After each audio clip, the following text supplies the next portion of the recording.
What's going on YouTube? Josh here checking in. Today's video is actually a subscriber request, and it's going to be comparing some of the more popular strength programs. So I'm going to talk about the 5x5, 5-3-1, and the cube method. So I'm going to start off by just defining a few terms that I'm going to be throwing around there, just that way we're all on the same page. So when you're talking about training, there are several variables that you need to take into consideration. So the main variables are going to be frequency, volume, and intensity. Now frequency means how often do you train that lift. So for instance, the squat, usually when we talk about frequency, we talk about on a weekly basis. So how many times do you squat per week? That would be frequency. Now intensity, that would be how much weight are you lifting. So generally we talk about that as in terms of percentage of your 1 rep max. So obviously a higher percentage means greater intensity. And we talk about that because that relates to your recovery. Generally, if you're doing very high intensity, the recovery is going to be much longer than if you were to do lower intensity. And now the last variable is going to be volume. So simply that means kind of how much work are you actually putting in. So for instance, how many reps are you doing in each workout is really a good indication of what your volume is for that workout. So I'm going to get right to it. Now, first things first, if you're watching this video, you're probably either a beginner or an intermediate. So first things first is the 5x5 program. Now, personally, I've used the 5x5 program as well as 5-3-1. I've never personally used the cube method. I found some excellent strength gains with the 5x5 program. It's a very simple program. Essentially, most of your lifts are done with 5 reps of 5 sets. You essentially squat 3 days a week. It's a 3-day-a-week program. You do bench press, deadlift once a week. You do overhead pressing, and a little bit of accessory depending on which 5x5 variation. There's the very popular Strong Lifts 5x5 program, which is a very simple program, although a very good program. I actually designed my own 5x5 program based off of the Strong Lifts 5x5. I just added in some supplemental exercises that I thought would be beneficial, and I'm going to put a link in the description box below for the program that I designed.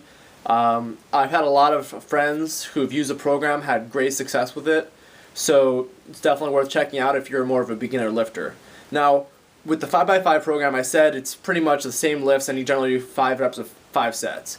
Now, the progression is what's called linear progression, which essentially just means that every week the goal is to add more weight than you were using before. Now, this is a really great way to make some quick progress as a beginner because generally you have got a lot of room to be making progress. Somebody who's more of an intermediate or advanced lifter is not going to be able to add weight every week. It's just not possible because you're already at such a high level. So this is a really good program if you're a beginner lifter trying to gain some strength. Now, some of the drawbacks of the 5x5 program, pretty much it gets kind of boring. That's the biggest drawback in my opinion, is you're pretty much doing the same exercises over and over and it can get a little bit boring. Now, one thing that's important to note about the 5x5 program is that there are many variations on the internet that you can do some searching for. So if you're a beginner lifter and you feel like you've plateaued and you're not really seeing much progress in the 5x5 program, I would actually encourage you to look into some of the 5x5 variations prior to moving on to a program like 5-3-1 or the cube method, just because your progress on those programs will tend to be much slower. So for instance, there's something called the Texas method, which is a variation off of the 5x5, and it kind of uses an escalating rep weight scheme as opposed to using the same weight for 5 reps, 5 sets. So it makes it a little bit easier for you to handle heavier weights and still see progress. So I would definitely take a look into something like that if you feel like the 5x5 has kind of not been giving you the gains that you were originally seeing. Now next is the 5-3-1 program. That's by Jim Windler. This is a very popular program. This program, essentially, it's a 4-day-a-week split where you do 2 lower body days, 2 upper body days. On your upper body days, the focus is going to be on a primary lift, which is going to be either the bench press or the overhead press. And on the lower body days, it's going to be either the squat or the deadlift.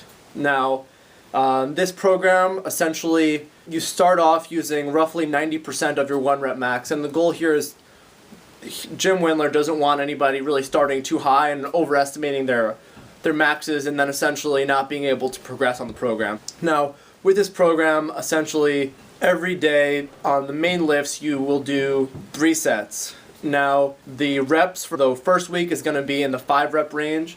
The second week it's going to be sets of 3, and then in the third week it's 5 reps, 3 reps, then 1 rep. Now, what's unique about the 5-3-1 program is on the last set of each day, the goal is to go for a rep PR at that percentage range. So, for instance, on the first week, I said it's all sets of 5 for your 3 sets of the given exercise. So let's say we're doing squats, and it calls for me to do 315 pounds for sets of 5. So I do my first set of 5, I do my second set of 5, and then on my third set, my goal is to do 5 plus. So that means at least 5 reps, but the goal is really to go until you can't do any more. So essentially, hit a new rep PR. And for a lot of people, they'll be able to get quite a few more than 5, especially when they're starting out, just because you start off using roughly 90% of your actual 1 rep max to gauge your percentages. Now, this program has a lot of flexibility as far as the accessory work that you incorporate. It gives you some suggestions, but pretty much it's up to you how you want to do that accessory work. For some beginner lifters, they might find that kind of frustrating just because everything is not really laid out clearly, and it's kind of up to you to figure out where you need assistance. Some of the benefits of the 5-3-1 program are the fact that essentially every week you should be hitting new PRs. Now, they're not going to necessarily be 1 rep max PRs because most of the time you're doing more than 1 rep, but they will be rep PRs, which is still progress. It's still very nice every week to be seeing progress, and that's something that you also see in the 5x5 program. Now, in my opinion, one of the downsides of the 5-3-1 program is the fact that the frequency of each lift tends to be on the lower side. So, meaning you generally only perform the main lift 1 time per week. Technically, if you wanted to, on your squat day, you could use a deadlift variation as one of your accessory movements. So some people could argue that you can do the lifts twice a week, although one day would be kind of heavier, one day would be more lighter for assistance. So depending on how you work it, you can increase the frequency of the lifts. Personally, I saw some great gains in my squat and my deadlift on this program, although my bench press actually went down doing the 5-3-1 program, and I ran the program for about 11 months. Now, a lot of people see great progress with this, so don't take my experience as a bad one. I think it's overall a very good program, and again, a lot of people have seen great progress. The last program is a relatively newer program. It's by Brendan Lilly, the powerlifter. If you don't know who he is, he's a pretty strong dude, to say the least. I forget his lifts, but he deadlifts over 800, he squats like 7-something, and he benches 550 or so. So he's a strong dude.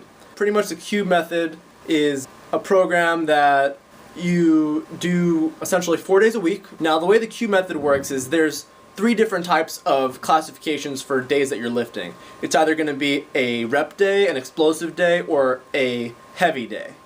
And so every single week you will have at least one, you'll do a rep day, a heavy day, and an explosive day. And that'll be for each lift. So for instance, just as an example, in 1 week you could do heavy for bench, you do explosive for deadlift, and you do reps for squat. And then the following week, you will alternate that pattern, essentially rotating which exercises use the whichever specific day, if that makes sense.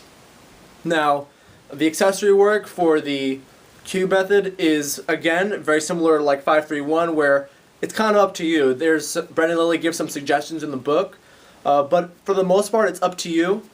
With this program, again, just like the 5-3-1, there is relatively low frequency of the lifts where you're pretty much training 1 per week. One thing that's worth noting that I noticed when I was going through the book is that for the rep day, it tends to be relatively low volume. But for the rep day in the cube method, there's actually only 1 set where you tend to do reps. So like 8 reps, 5 reps, and even on the 3rd week of the cycle, he actually has you doing 2 reps, which is kind of like a heavy day. But anyway, that's one thing that I noticed, and it seemed to be kind of low volume, meaning you're not really doing that much work in the main lift for that day. So you end up doing a lot more accessory work, and for me, I don't really think that that's a very beneficial way to go. But again, I personally have not done the cube method, so I can't speak to its success for myself personally. I know a lot of friends who have run the cube method, and they've had a lot of improvement in their lifts. They've been making PRs, so it certainly works, and it's certainly something to consider. Now, one thing that I want to talk about as far as all the different programs is kind of what your goals are. 5x5 is a very good program for somebody getting into lifting if their goal is to both get strong and also put on a little bit of size. 5-3-1, also a very good program, more targeted towards strength specifically. More not necessarily for powerlifting though. There is a new ebook that Jim Windler put out, 5-3-1. I think it's for powerlifting or something like that, where he includes some more heavy singles, and it's more specific for powerlifters. But the primary 5-3-1 program that I'm talking about is just really for strength primarily. And finally, the cube method is really targeted for powerlifting. So if you're thinking about competing, that program is really geared towards lifters that are in the sport of powerlifting. So if that's something that you think you might want to be getting into, I would consider checking out the cube method. Overall, they're very good programs. Keep in mind that you do have to purchase the Jim Windler book, the 5-3-1, and the cube method. They're not for free. They're PDF ebooks that you have to pay for. But honestly, they're very good books, and even if you decide not to go with the program, they'll be a great resource. Now, one last thing that I really want to stress about these different programs is that if you decide to do a program, you need to stick with it. I'm not saying if it's terrible for you, you don't enjoy it, that you need to just suck it up and do the program. What I am saying though is you need to give it a chance. So running one cycle of 5-3-1 and not liking it and saying this isn't for me is probably not giving it a chance. I mean, probably try 3, 4, 5 months and see how it goes. I mean, there's flexibility with a lot of the accessory work, so you can certainly make changes as you go.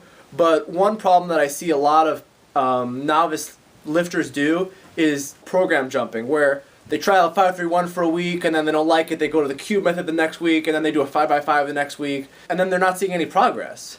And the reason they're not seeing any progress is because they're not being consistent. All of these programs are designed for you to develop your strength over time.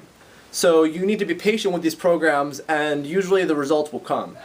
If you guys have any questions, be sure to comment below. I'll make sure to respond. And I hope you guys like the video. If you like the video, please give us a like. And subscribe if you haven't already. Thanks.